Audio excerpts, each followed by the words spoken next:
ওয়ালাইকুম আসসালাম ওয়া রাহমাতুল্লাহি ওয়া বারাকাতুহু। আল্লাহ আরশের উপর আছেন বললে আসমানের দিকে ইশারা, এতে অসুবিধা নেই। এখানে কি অসুবিধা? বাস যেটা হলো যে যেমন আল্লাহর হাত আছে, আপনি হাত হাত আছে বলে আপনার নিজ হাতের দিকে ইশারা, ওইটা নিষেধ। আল্লাহর চোখ আছে বলে আপনি আপনার চোখ দিকে ইশারা করলেন, না, এইসব ইশারা ঠিক নেই। আল্লাহ আরশের উপরে আছেন, আসমানের দিকে ইশারা, উপরে বুঝাচ্ছেন, এতে বাধা নেই। আল্লাহ রসুল সাল্লাল্লাহু আলাইহি ওয়াসাল্লাম আরাফার ময়দানে সাহাবায়ে কেরামকে যখন জিজ্ঞেস করলেন যে তোমরা বলো আমি কি, তোমাদের আনতুম তুসআলুনা আন্নী ফামা আনতুম কাইলুন, আমার ব্যাপারে তোমাদেরকে জিজ্ঞেস করা হচ্ছে তো তোমরা কি বলবে?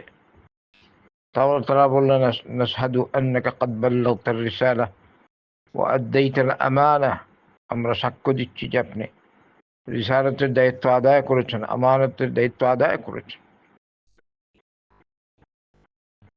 ونصحت الأمة وجاهدت في الله حق جهاده। তখন আল্লাহ রসুল সাল্লাল্লাহু আলাইহি ওয়াসাল্লাম আসমানের দিকে আঙ্গুল ইশারা করুন, আল্লাহুম্মা শাহাদ, হে আল্লাহ তুমি সাক্ষী থাকো, হে আল্লাহ তুমি সাক্ষী থাকো, হে আল্লাহ তুমি সাক্ষী থাকো। বুঝলেন তো? আঙ্গুল দিয়ে ইশারা, উপর দিয়ে আল্লাহুম্মা শাহাদ, ও আল্লাহ তুমি সাক্ষী থাকো, ও আল্লাহ তুমি সাক্ষী থাকো।